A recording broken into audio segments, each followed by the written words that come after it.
et j'ai déjà mis en place certaines actions dans mon quotidien que je n'avais peut-être pas, ou que je n'avais peut-être pas d'une manière aussi constante, et qui auraient pu m'amener du regret un jour ou l'autre. Okay. Donc let's go, en fait, je sais déjà, grâce à tout ça, que c'est la meilleure chose qui aurait pu m'arriver. Salut à toi, c'est Jenny, je te souhaite la bienvenue dans ce nouvel épisode. On va parler aujourd'hui d'une petite expérience de vie assez malheureuse que j'ai connue récemment, il y a quelques mois, il y a 2 mois en fait, début novembre. J'aimerais simplement discuter avec toi de réactions que j'ai pu avoir, de ce que j'ai en tête aujourd'hui vis-à-vis de cette expérience-là, de comment j'ai envie de me servir de ce qui s'est passé, expérience un peu malheureuse, pour en faire peut-être la meilleure chose qui me soit arrivée dans la vie. Et surtout, finalement, j'aimerais te donner des clés pour peut-être apprendre à gérer ce type d'accident imprévu et surtout pour te montrer finalement que ce qu'on fait ensemble au quotidien, chaque jour dans notre travail, c'est du concret. On a une vraie application.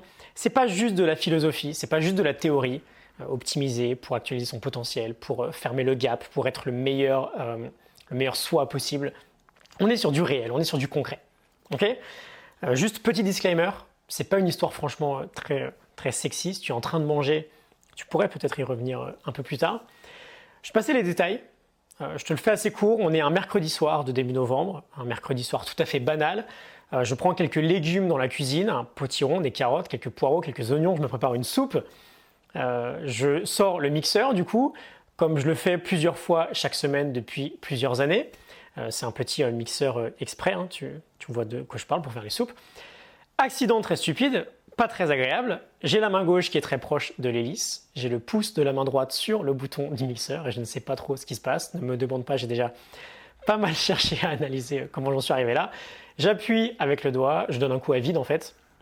Sauf qu'avec la force de rotation, j'ai l'index de la main droite qui se fait complètement emporter dans l'hélice. Et 2 secondes plus tard, j'ai le tiers de mon index qui est plutôt bien déchiqueté. Alors bien sûr, aucune douleur, notamment la peur, l'adrénaline prend le dessus. Je me souviens en voulant regarder le doigt de me dire que si ça se trouve, il n'y avait plus rien.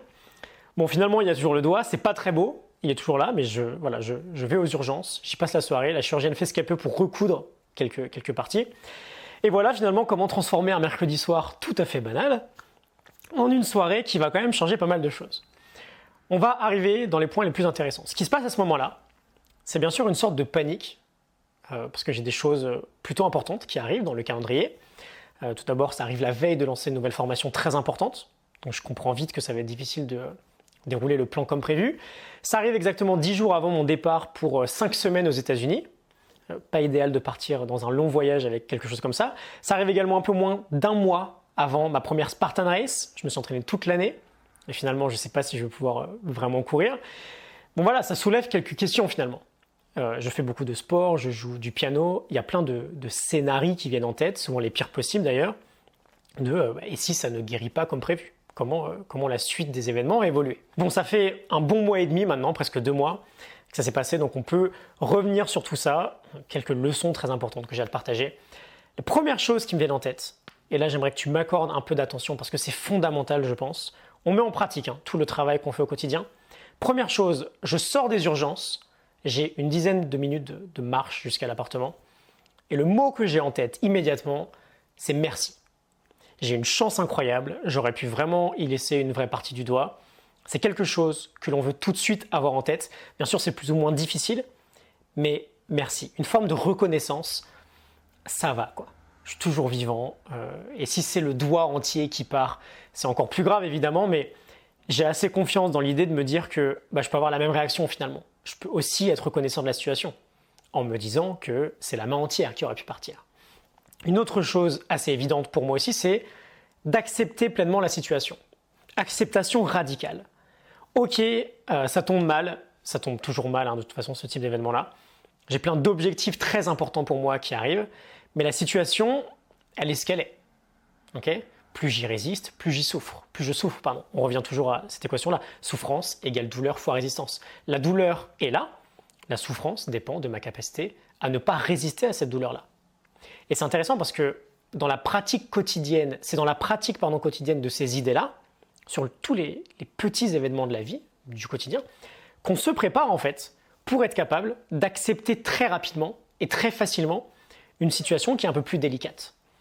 Ça m'amène à un autre point qui est du coup que j'arrive aussi à avoir, et ça c'est vraiment un résultat immédiat de mon travail ces dernières années, ça me satisfait vraiment, ça aurait été loin d'être le cas il y a 10 ans par exemple, j'arrive à avoir un état d'esprit très positif vis-à-vis de la situation. Limite parfois d'excitation en fait, en me disant que c'est pour ça que je m'entraîne.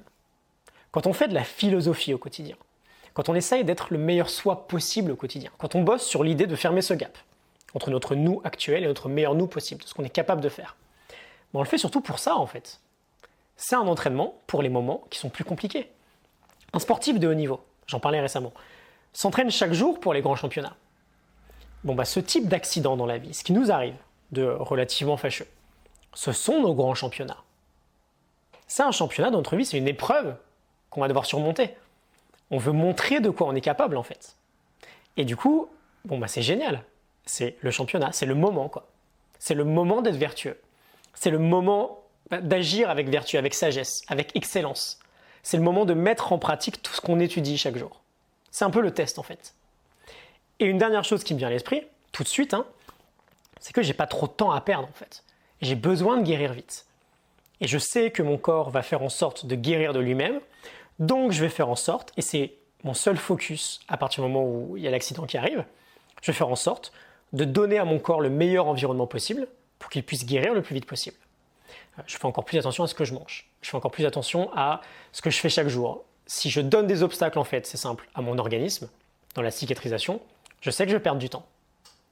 Et si on repart un peu dans la sagesse stoïcienne d'ailleurs, ok, qu'est-ce que je peux contrôler ? Je peux contrôler comment je vois les événements, je peux contrôler le fait d'accepter, je ne peux pas contrôler comment mon corps va réagir, mais je peux contrôler le fait de donner à mon corps le meilleur environnement possible pour qu'il puisse guérir. Des bonnes nuits de sommeil, de la bonne nourriture, etc. etc. Okay, donc là, on a un premier aperçu de ce que peut faire le travail qu'on fait quotidiennement. C'est assez incroyable. Avec de l'entraînement, on s'entraîne, on se renforce, on devient capable de gérer ces petits accidents-là d'une manière beaucoup plus juste, de manière beaucoup plus efficace, plus saine, plus sereine pour nous, plus sage. Okay ? Si tu as 3-4 minutes supplémentaires, j'aimerais peut-être t'emmener au niveau supérieur sur ces réflexions-là, des réflexions que j'ai pu avoir un peu après et qui vont faire que finalement, j'en suis sûr maintenant, cette soirée-là, qui n'est pas terrible à la base, on est antifragile. Cette soirée-là, je vais en faire la meilleure chose qui me soit arrivée dans la vie. On n'est pas juste résilient face à l'adversité, on se renforce face à l'adversité. On met en pratique l'antifragilité là. Okay ? Première réflexion, et c'est quelque chose qui revient assez régulièrement, c'est assez spirituel, ça rejoint peut-être notre point sur l'acceptation, c'est l'idée de me dire, ok, ça m'arrive pour une raison. Et j'ai même envie de rajouter, c'est précisément ce dont j'ai besoin maintenant. Cet accident-là de mixeur complètement débile, c'est précisément ce dont j'ai besoin maintenant. Et j'aime bien dire en fait que c'est même peut-être une meilleure version de moi-même du futur qui m'envoie cet événement-là. Parce que je vais gérer l'événement et je vais en sortir meilleur. Essaye aussi peut-être d'avoir ça en tête quand tu as une contrariété du quotidien. C'est ton meilleur toi du futur qui t'envoie ça, qui te met dans une telle situation. C'est un test. Parce que c'est précisément ce dont tu as besoin maintenant, même si tu t'en rends pas du tout compte. Et surtout un autre point, et c'est précisément finalement pour celui-ci que je voulais faire cet épisode-là. Ok, comment je transforme tout ça en la meilleure chose possible qui aurait pu m'arriver ce soir-là. Et en digérant un peu l'expérience, et en ayant un peu plus de données aussi, j'ai quelques réflexions supplémentaires qui me sont venues à l'esprit, j'aimerais te les partager. Une chose en particulier d'ailleurs, qui m'a pas mal marqué, ça fait du coup 1 mois et demi, presque 2 mois, au moment où j'enregistre cet épisode-là, que ça s'est passé, et j'ai absolument pas retrouvé 1 millimètre de sensibilité sur mon doigt. C'est-à-dire que je ne sens ou je ne ressens presque plus rien du tout sur le dernier tiers du doigt. C'est assez gênant. Je ne sais pas si ça va revenir. Je pense que ça pourrait revenir avec le temps, mais j'en ai aucune idée. C'est gênant au quotidien, c'est dur d'écrire avec le clavier. Je joue du piano. C'est presque pas possible, c'est très désagréable d'appuyer avec ce doigt-là. Et donc je me dis que y a peut-être une éventualité, et c'est de là que part ma réflexion, que je ne rejoue pas au piano en fait. Que de jouer au piano, ça devienne très compliqué si jamais je ne retrouve pas vraiment la pleine sensibilité du doigt. Et j'ai des morceaux que je veux jouer, qui sont sur ma bucket list depuis toujours. J'ai pas fini la première balade de Chopin, j'ai envie de progresser, j'ai envie de jouer les 4 autres d'ailleurs. Et si ça se trouve, c'est très compromis. Okay, et là, je réalise qu'en réalité, ces 2 dernières années, est-ce que j'ai fait le maximum pour progresser et pour jouer ces morceaux-là? Bah non, j'ai pas fait le maximum. Et donc, qu'est-ce qui me vient en tête? Peut-être un peu de regret. Et ça, je le sais, j'en parle en permanence en fait. On sait d'où vient le regret. Il vient d'un trop gros gap entre ce qu'on est capable de faire et ce qu'on fait vraiment. Et donc, bon, on en est là, hein, j'accepte, c'est comme ça. Par contre, j'ai pris conscience de, ok, quels sont les objectifs importants que j'ai, que je peux pleinement réaliser, mais où je ne me donne pas à 100%. Et perdre la sensibilité d'un bout du doigt en soi, c'est rien. J'ai des objectifs sportifs importants, où j'ai juste besoin de mes jambes en fait. Et j'ai mes jambes aujourd'hui. Et si ça se trouve un jour, je les aurais pu, je ne sais pas. Donc, c'est plus possible en revanche pour moi maintenant d'accepter que ça continue comme ça, que je ne me donne peut-être pas à fond dans des objectifs qui sont importants pour moi. J'aime beaucoup ce que nous dit Seth Godin. C'est dommage d'en arriver là. C'est dommage, mais on accepte. En revanche, c'est impardonnable de ne pas en faire quelque chose. C'est dommage, mais c'est impardonnable pour la suite. Et pourquoi on en fait le meilleur événement possible du coup? Parce que la prise de conscience qui est derrière, elle est réelle. J'ai peut-être un regret potentiel là par rapport au piano. Mais j'ai envie de me dire, ok, je ne veux pas avoir de regret pour ce truc-là. Je ne veux pas avoir de regret pour ce truc-là. Cet objectif qui est important là, je ne veux pas le regretter. Et donc, si je veux le faire, je le fais. Et j'ai déjà mis en place certaines actions dans mon quotidien que je n'avais peut-être pas, ou que je n'avais peut-être pas d'une manière aussi constante, et qui auraient pu m'amener du regret, un jour ou l'autre. Okay, donc let's go, en fait, je sais déjà, grâce à tout ça, que c'est la meilleure chose qui aurait pu m'arriver. Et j'ai un peu cette confirmation, en ayant agi de cette manière-là, que c'est un accident que m'envoie une meilleure version potentielle de moi-même dans le futur. Et on touche au but avec tout ça, parce qu'on est dans du concret. The obstacle is the way. On transforme l'obstacle en opportunité. Et ça donne une confiance incroyable. Voilà, j'ai parfaitement conscience qu'on parle juste d'un doigt, hein, c'est ridicule, c'est juste un doigt.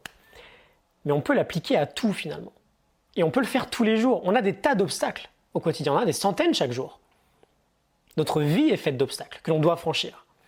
Et chacun de ces obstacles-là, on peut les tourner à notre avantage. Et bon, je commence à avoir une cicatrice assez visible. Chouette, c'est une preuve visuelle en fait de cette expérience de croissance. Okay, on porte nos cicatrices comme des médailles. Petite parenthèse, j'en parlerai bientôt, mais concernant tous les potentiels sujets qui me rendaient anxieux à la base, que j'ai précisé au début de l'épisode. Tout s'est très bien passé finalement. J'ai enlevé le point de suture la veille du départ. J'ai retrouvé de la mobilité sur le doigt 1 semaine avant la Spartan Race. J'ai couru la Spartan Race. J'ai réussi à passer des obstacles que je n'avais jamais réussi à faire, même avec le plein contrôle de ma main gauche. Tout s'est bien passé en fait. Et ça aussi, ça donne beaucoup de confiance pour plus tard, de réussir à se dire, ok, je suis capable de faire des choses dont je ne pensais même pas être capable, même en ayant mes pleines capacités.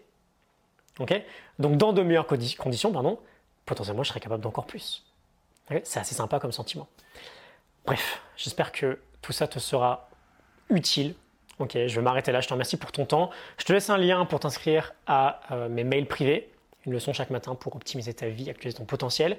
J'ai pas mal parlé de moi aujourd'hui, je te fais un retour d'expérience, c'est normal, mais soyons antifragiles. On ferme le gap. On transforme les obstacles. On fait de certains événements relativement fâcheux les meilleures choses qui auraient pu nous arriver et on avance. Il y a une nouvelle décennie là qui arrive. Faisons en sorte qu'elle soit géniale. À très bientôt. Salut.